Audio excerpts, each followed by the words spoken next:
Bonjour à toutes, bonjour à tous, nous sommes ravis de vous retrouver pour ce nouveau numéro de votre journal télévisé sur Vélizy TV. Nous sommes le vendredi 9 octobre, voici les titres que nous allons aborder aujourd'hui. Nous vous emmènerons tout d'abord à la rencontre du caviste gérant de la boutique Nicolas du quartier du Mail. Nous partirons ensuite du côté de la Junior Association pour découvrir son initiative Destination Mondiale. Nous céderons la parole à Londe pour la présentation de son programme Octobre et Novembre. Et nous terminerons enfin par le très gros projet de campus d'innovation que porte actuellement la mairie.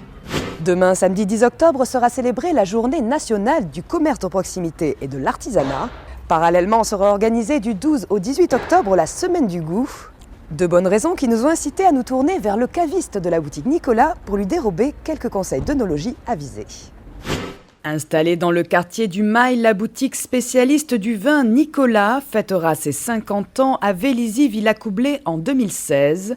Gérant depuis 7 ans, Stéphane Pétré a repris l'enseigne alors qu'elle tombait en désaveu et l'a aujourd'hui transformée en une affaire prospère dont le chiffre d'affaires croît chaque année. Mon cursus, c'est qu'en fait, j'ai fait de la cuisine, après j'ai fait du bar.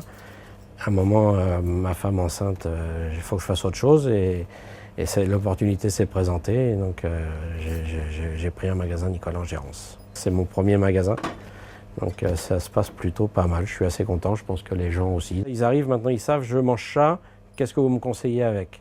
C'est d'avoir toujours le bon assemblage, le bon mariage, mais et vin, quoi. Avec Internet, avec tous les revues spécialisées, les gens consomment mieux. C'est-à-dire qu'ils nous font confiance. Et puis, Nicolas, l'enseigne Nicolas, bientôt 200 ans, ils ont eu le temps de se faire de leur place. Et ce qu'on conseille, c'est bien, quoi, tout le temps. J'ai jamais de mauvais retours. Après, une bouteille un peu bouchonnée, ça arrive, mais j'ai pas de mauvais retours. Pour moi, la meilleure chose, c'est quand ils passent la tête et puis ils me disent merci, quoi, c'était génial. Ça, c'est la récompense. À l'occasion de la Semaine du goût qui se déroulera du 12 au 18 octobre, Stéphane délivre ses conseils viticoles du moment pour accompagner et sublimer tout plat gastronomique. On vient de finir de la foire au vin, on démarre sur une belle opération des Côtes-du-Rhône. Et là, le Côtes-du-Rhône, c'est pratiquement par excellence pour la fête du goût, quand on va cuisiner un peu un pot-au-feu, un petit salé lentilles, ou vraiment des plats.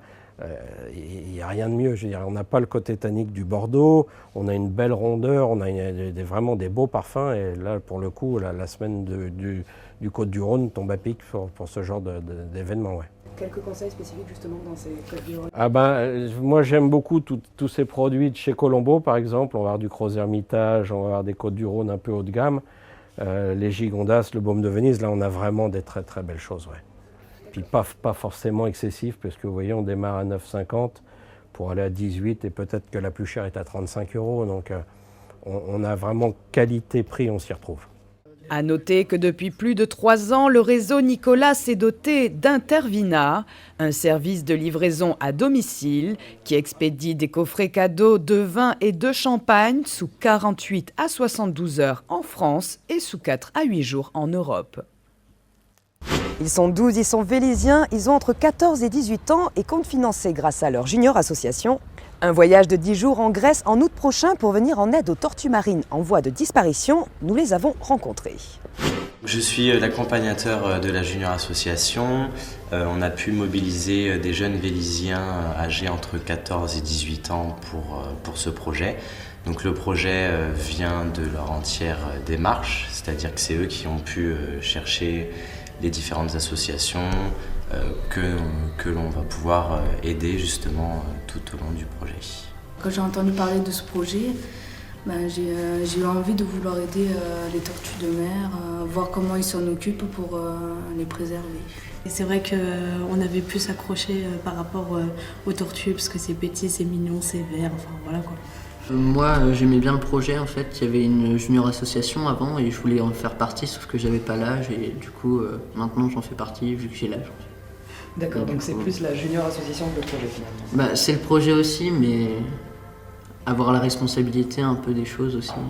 Tout ce qui est financement, en fait, on fait des manifestations. Notre première manifestation était pour la fête de la musique, où déjà nous avons bien pu récolter une bonne partie des fonds.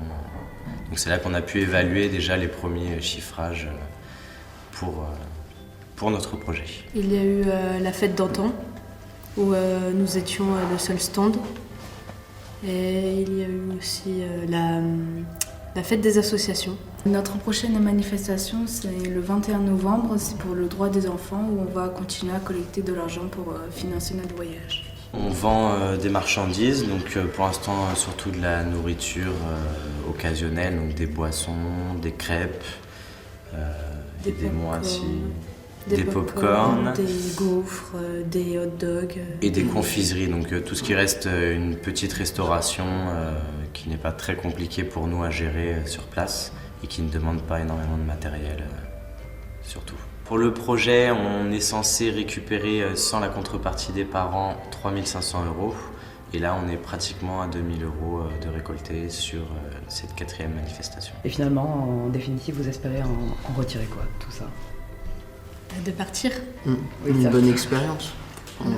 Oui, une bonne expérience. Et avoir l'expérience avec des tortues aussi.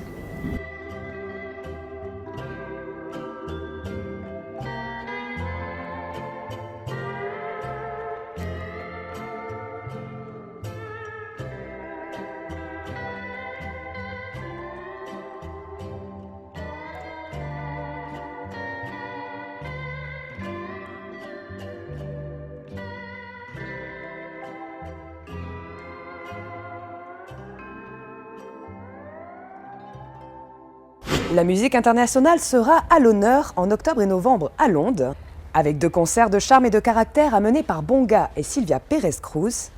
Le Théâtre Centre d'Art sollicite par ailleurs votre opinion sur ces futurs travaux de réaménagement.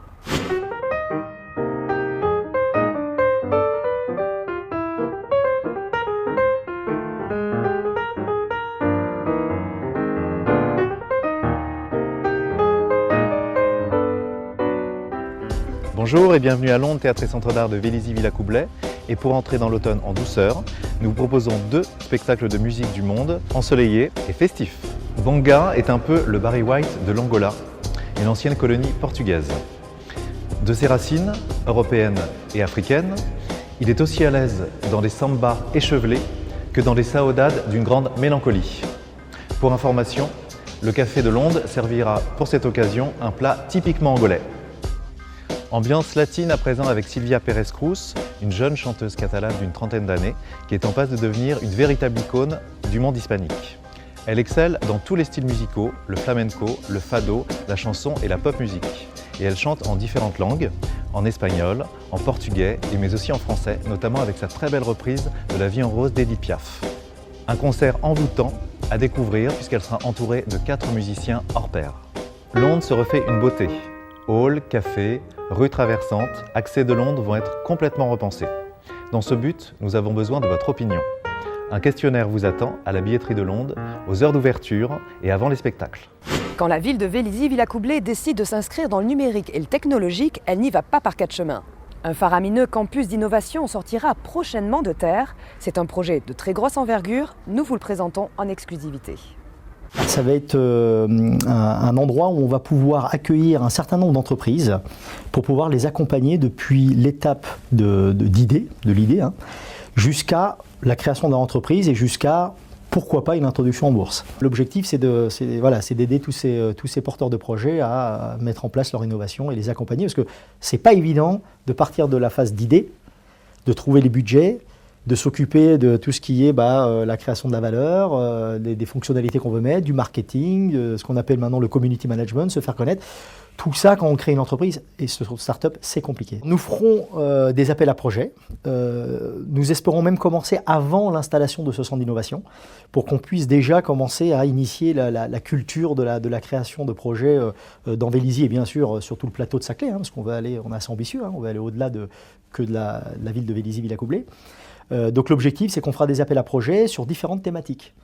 La liste que je vais vous donner n'est pas exhaustive, mais c'est la principale. C'est autour de l'habitat 3.0, donc tout ce qui est autour de l'écologie, des habitats qui vont pouvoir s'autosuffire en termes même d'énergie, de consommation. On aura également tout ce qui est la robotique. On a la chance d'avoir l'IUT de Vélizy, spécialiste en robotique, donc on va miser un peu sur cette thématique-là. Tout ce qui tourne autour de la santé connectée. Et plus globalement autour de ce qu'on appelle de l'Internet des objets.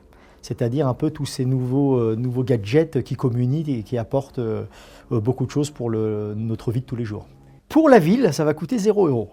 Donc c'est ça qui est très intéressant, c'est nous sommes accompagnés par une structure qui s'appelle Creative Valley, qui sont des spécialistes du domaine et qui travaillent avec des fonds publics et également des fonds privés, qui ont l'expérience de mise en place de ce qu'on appelle de centres d'innovation et d'incubateurs de start-up.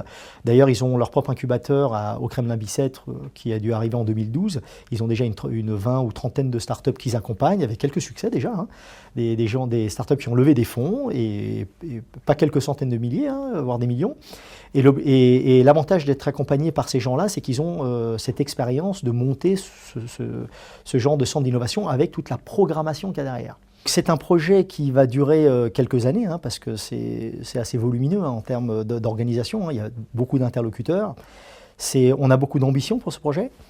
Et donc normalement, en termes de jalons, j'espère qu'en 2016, on est en train de négocier un endroit dans la zone d'emploi, où il y a la zone d'activité avec les grands noms tels que Thales, Eiffage et autres. On est en train d'essayer de trouver ici un terrain, on en a identifié un, on est en négociation avec le propriétaire pour qu'on puisse justement installer le centre d'innovation à cet endroit-là. Votre agenda du week-end maintenant, avec 2 rendez-vous pour demain, samedi 10 octobre. La fête de la science tout d'abord de 14 h à 18 h 30 à Londe.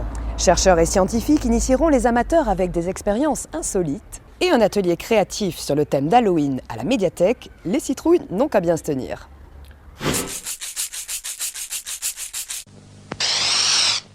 Bien sûr, Please fait merveille pour ôter la poussière, mais ce n'est pas tout. Avec Please, la poussière n'est pas simplement déplacée, elle reste sur le chiffon. Résultat, les meubles restent brillants plus longtemps. Et c'est tant mieux parce que je ferai pas ça tous les jours. Please prend la poussière au piège. Ce JT est maintenant terminé. Merci de l'avoir suivi. Nous nous retrouvons la semaine prochaine pour un nouveau numéro. À bientôt sur Vélizy TV.